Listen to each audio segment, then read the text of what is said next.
You are listening to the Critical Mass Radio Show, Orange County's business talk show, focused on exploring topics of interest to CEOs who are leading middle market companies. With your host, Richard Franzi.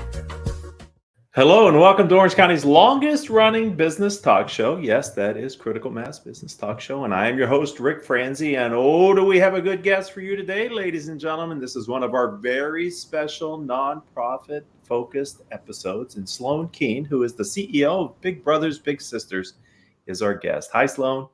Hi, Rick. Thanks for having me. I'm excited to have you tell the story. But let's start with your journey. Kind of give us a little bit of your background and then the motivation and the inspiration you had for joining Big Brothers Big Sisters. Yeah, happy to. So I like to say I entered in through the front door of the nonprofit community. So my background is all sales and marketing. It's on the other side of the fence. So went to school, actually grew up here in Orange County. I graduated from Mater Dei, go Monarchs. And then I went to school all the way back east. So I went to Penn State, graduated, moved to New York. So I started my career in New York City, working for the Discovery Networks, Discovery Channel, back in the day when cable was in its infancy. So it was a fun time to be young in New York, working off no money, but having a great time.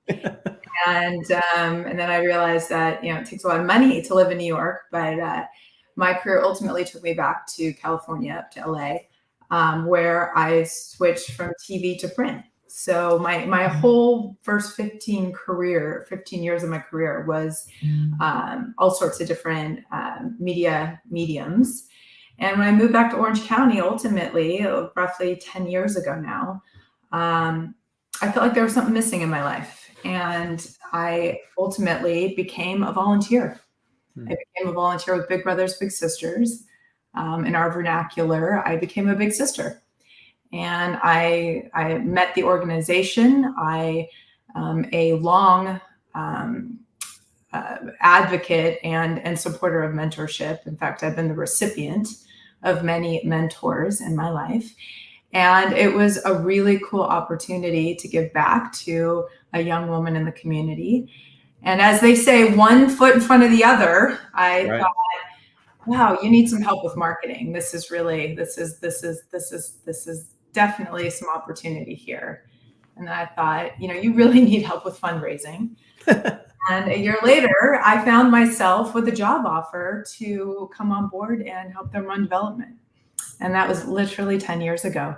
And that is when my nonprofit career started. And I say I made a right turn in my life. Very interesting. Great. Earlier when we were talking, I let you know that I was from Pennsylvania and know Penn State well. I went to the rival college, University of Pittsburgh, but hey, we're all good now, right? So let's put that in the past and just maybe, I'm sure many in our audience listening live today or later on as a podcast know of the organization, but why don't you fill it in a little bit more for us? Tell me about the mission, the vision. What is Big Brother Big Sisters' role? I know you're responsible for Orange County and the Inland Empire. Give us a sense for the mission and vision. Yeah, I always joke that everybody from Pitt, I said, just because we beat you, Penn State doesn't it's hard to heal. Those scars are hard to heal. That's true. So having a century-old brand is a positive and a negative, right? Everyone's heard of you, but who are you really? What do you do? What impact do we have on the community? So to kind of take a step back, Big Brothers Big Sisters nationally is celebrating its 120th year. So we are one of the oldest and largest organizations philanthropically in the country. We actually started back in New York City. There were a few circuit court judges about 120 years ago who started to detect a certain theme for particularly young men of color at the time who were standing in front of them in their courts, in their juvenile courts. And one of the things that they started to string together is these young men had really no positive male role model in their lives. So very early on, over a century ago, the idea sort of started to bubble up. What if there was a positive role model? What if there was an alternative on a positive end to what the negative life choices they have made? Would their lives be different? And I can tell you unequivocally, research backed and all the like, that proof of concept is true. So for 120 years, we've been keeping kids out of jail. But for the last, let's call it 75 years, we've really focused on, if you're staying out of jail, then you're staying in school. So if we have you in school, then let's focus on the future. And really over the last 25 years, particularly in Orange County, we focused on what does that path forward look like? And what does a positive role model, a mentor do in order to help you get there? So today, our tagline is a friend for life and a pathway to the future. And if you've had, I should ask you, Rick, have you had a mentor? Has there been anybody in your life? Yes, absolutely. Yeah, as you were thinking, I was reflecting back on them. Different ones at different times in my life, but yes. Yeah, I mean, it's amazing. I have yet to meet any successful person, actor, athlete, CEO, who got there alone. And that's really where it doesn't matter what zip code you grew up in or where you live, but everybody has had somebody lean in and say, I see you, I believe in you, and I support you. And at the end of the day, it's the easiest thing to do. And it is the most important and hardest thing for most of our young kids today to realize. That's so powerful. As you were talking, I'll take a sidestep just for a personal. He wasn't a mentor, but he was an inspiration. When I was in high school, I come from Western Pennsylvania, blue collar family. My dad was a steel worker, and we were at a friend's house, Janelle's, and we were hanging out, and her dad came home, and he drove up in his car. He got out of the car, opened up the trunk, and pulled out a bag of clubs, golf clubs. And I can remember it to this day, and this was a few years ago. I thought, wow, that's a future that I could see myself living in. And so it was just an inspirational moment that really was something different than maybe a lot that I had seen growing up in my childhood. So, well, and that's it, right? It's exposure. It's access and exposure, and in our academic speak, it's social and economic mobility. And that is what we're looking for in any zip code, but particularly for those who are underserved. So let's talk about that, because many times people outside, let's say people back on the beautiful campus in Happy Valley, they might hear Orange County, California, and they would think, oh, Newport Beach, Laguna, the rich people and the beautiful lifestyle. But Orange County has more than that, doesn't it? There are a lot of underserved communities in our beautiful county. There are, and it's an interesting dichotomy, because I will tell you that Orange County, it has an interesting reputation. Thank you to our Housewife series and all of the CW and the teeny boppers. Yes, we have the beach, but what's interesting is Anaheim has the highest child sex trafficking rate in the country, if you didn't know that. And I did not know that. There's pockets of Huntington Beach that are incredibly dangerous. Santa Ana, here's a fun fact, is the youngest city in the nation. And translation, there are more young women having children in Santa Ana than there are throughout the rest of the country. So, everybody has their pockets and everybody has their neighborhoods. But what Orange County does have is they have a thriving business community, right? And so how do we connect some of our underserved communities with that thriving business community? And therein lies the intersection of where I am very passionate in terms of workforce development, closing the skilled labor gap. How do we create more career-ready youth that are endemic to Orange County, who are not leaving to go to Austin or San Francisco? I don't know. Are people going to San Francisco anymore? I don't know. But, there are so many very cool, fun cities, particularly for our graduates, And there's a great graduating class here that for several reasons is not going to leave. So how do we pour into them? I'm wondering, because you have dual responsibility, you have Orange County, you also have the Inland Empire. I'm wondering, do you notice differences in the needs, Sloane, between Orange County and the Inland Empire, or are they common? There are nuances. At the end of the day, all kids, all youth, all young adults, all adults, period. They need a positive role model, right? Orange County is more corporate. Riverside and San Bernardino is a little bit more entrepreneurial, family businesses, government. But the need is great amongst everyone.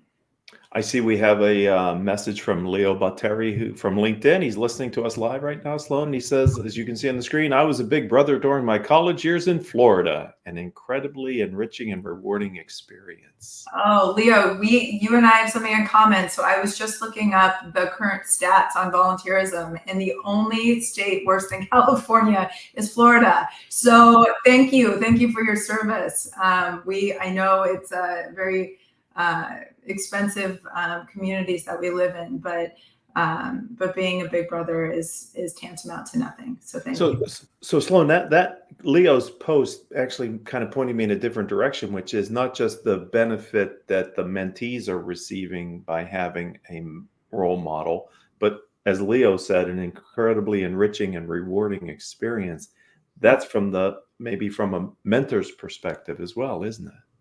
It is. And, I've, again, yet to meet any mentor who tells me that they didn't receive the same, if not more, out of this experience as the mentee. So it is in volunteerism, today, let's just talk about, in a post-COVID environment, the best thing you can do if you're looking to connect to your community, reduce your mental health strain, is to help someone else. Right, is to lean in, is to be a support, and the intrinsic reward is high. So that leads me to something that you and I touched on when we were getting to know each other earlier today, and that is what you're observing as far as volunteerism goes. Can you mentioned Florida as well as California, but can you give us more insight into that area? Yeah, and there's a lot of reasons for this, right? The world is more expensive than it's ever been. People are working harder than they ever have. Post-COVID, I think we're more, ironically, technologically connected, but emotionally disconnected. And for a myriad of those reasons, it's really led to a steep decline in your typical volunteerism. And particularly when we call what we do with Big Brothers Big Sisters, where it's more of a consistent presence, less of a one-off. It's a tier two volunteerism. It's really an epidemic. We are driving the train in the wrong direction. We need connection. We need support. We need to lean in. And I'm here to tell you how to do it. So I'm curious as well, if you don't mind, I'd like kind of a follow-up question in this area, because I'm reflecting again on Leo's post that he was a big brother during his college years. And is this volunteerism issue a cohort issue from age? Is it that the younger cohorts are not doing it, or is it across all age demographics, Sloane? It is. That's a great question. It's across all demographics. So if you look at national statistics over 10 years, you'll see that it's been a steady decline. Post-COVID, it's been a steep cliff, roughly. I looked at before we came on. So it looks like, so the state of California has seen a 28% decline in formal volunteering since 2017. And that's just our state alone. And again, there's a lot of reasons for that. But at the end of the day, the impact that you can make a couple hours a month in anyone's life has a multiplier effect to our community. So what is the commitment for Big Brothers Big Sisters then? If maybe we have some people that are listening that say, well, maybe I should get involved. So it's a fairly low commitment based on what people think. So what we're looking for is we're looking for a minimum of a year. Okay. Obviously, the goal is to have a friend for a lifetime, but we're looking for a minimum of a year, and we're looking for 2 outings a month, a couple hours a piece. And honestly, we're looking for someone to show up consistently for a kid. And how do you match them? How do you select the right mentee-mentor relationship? Well, for 100 years, we did it off of interviewing. Then we brought in fingerprinting. And now, thanks to the technology of online dating, we can actually add behavioral science into what we're doing. We have a bunch of algorithms now that really do back up. At the end of the day, there is nothing like having a conversation with somebody and really understanding, Rick, you'd make a great big brother, right? What are you looking for? What does success look like for you in this relationship? And then matching you with a family that's looking to do the same. And, today we have sort of 2 tracks, right? We've got some families who are truly in crisis, right? Maybe one of the family members is incarcerated. Maybe they had a higher level of neglect, abuse, violence. And that's one track. And that child needs one set of like a mentor to really step into that space. But then we have a whole different group of just kind of first generation families here in Orange County who are doing the best they can, but really don't have the exposure or the access academically. And they want to set their child up for success. So maybe, Rick, you'd be a great skills-based volunteer, right? Where a young man is just looking for, what's that next step? How do I get into college? And then how do I access a career post-college, right? And you cannot be what you cannot see. So, a lot of these first-generation families, they're true heroes, frankly. I mean, I don't know, the hubris of mom to raise her hand and say, hey, I'm doing the best I can, but I can't do everything for my kid. And I really want to set my kid up for success. So it's a really interesting time where, yes, back to the beginning of our conversation, 100 years ago, we were looking at youth crime prevention. That is still sometimes the case, or the reduction of risky behavior. But more often these days, it's really, how do I succeed? What is the pathway forward? How do I create, my future career and get there, right? So many times when we do a version of the show that is focused on nonprofits, it becomes clear that the need is greater than the ability to support the need. Is that the case for you with Big Brothers, Big Sisters? Always. Yeah. So we have an inverse supply and demand. We have plenty of youth who are looking for a mentor. And, my goal constantly is to look for mentors out there in the community who want to come in and learn about us and potentially give up their time. That's fantastic. One of the things that I wanted to ask you about, a little bit off of this subject, but in the zeitgeist of today's world, and that's artificial intelligence. And I'm wondering, from your perspective, how do you see AI influeing or impacting your organization or the nonprofit sector? Yeah, so now I'm going to put my business hat on, right? I have, as a nonprofit CEO, your equal parts politician, political activist, motivator, and operator. Now I'm going to put my business hat on. As a nonprofit CEO, you have to be incredibly creative. You have to do more with less, right? When I'm talking about resources. And so the currency to Big Brothers, Big Sisters is communication, right?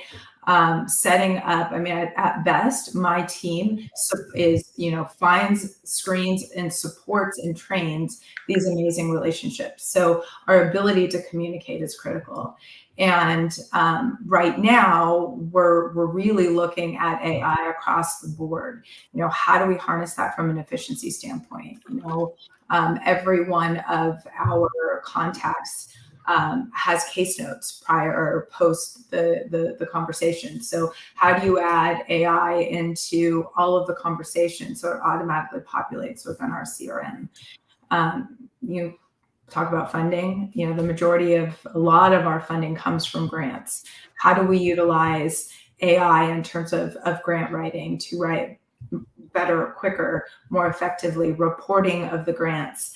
And then you got to look at marketing. So for every Rick, big brother I'm looking to find, I have to market for you. That means that it's called client acquisition for profit side of the fence. So I have to find you, I have to talk to you, and I got to hit you 3, 4, 6, 7 times in order for you to come in. So, having a marketing team is essential. How deep that team goes depends on how efficiently we can use AI in order to find more Ricks, right? And to better articulate in the language that Rick wants to come and then be part of our organization. Mm-hmm. So across the board, I'll quote, it's everyone's favorite AI guide, NVIDIA. I was at the LAOC, their workforce summit the other day, and Keith Stryer said, and I think he did it best, where he said, the worst thing you can do in this space is nothing, because you're handing a competitive advantage to all of your competitors.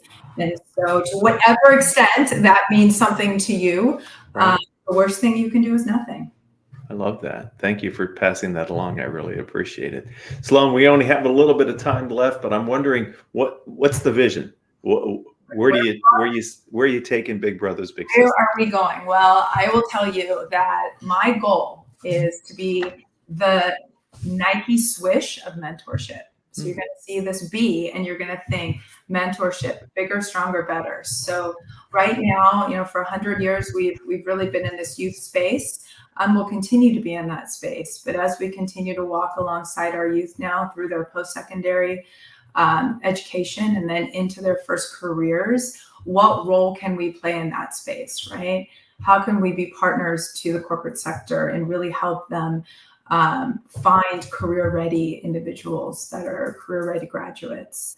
Everybody knows that, that we are not educators and we are not employers, but if it was so easy to navigate that chasm, right, everybody would be doing it.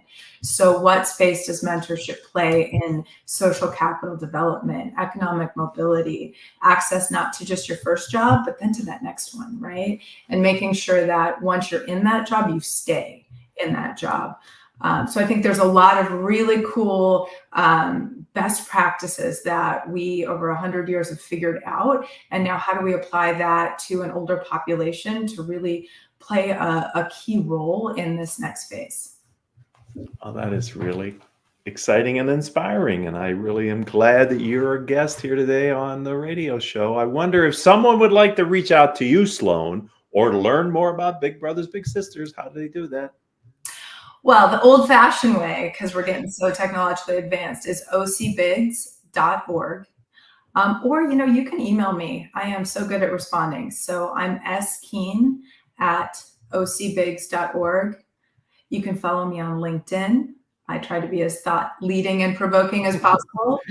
And you can also follow us on social media. We're on Instagram and all of the hot topics. But if there's anything I can leave you with, come kick our tires, come see what we're about.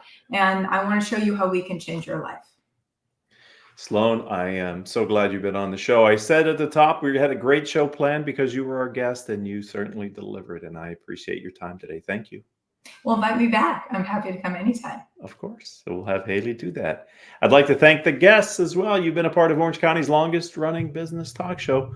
Sloane's interview now becomes a part of our catalog of over 1,400 interviews. If you happen to be an Orange County entrepreneur or a nonprofit leader and you have a story that you would like to share, reach out to me. I'm Rick, R-I-C, Franzi, F-R-A-N-Z-I on LinkedIn. That's also our company's website, rickfranzi.com. Would love to talk to you about being a future guest on the program. And until the next time we all have a chance to be together, I hope all of your decisions will move your organization in a positive direction.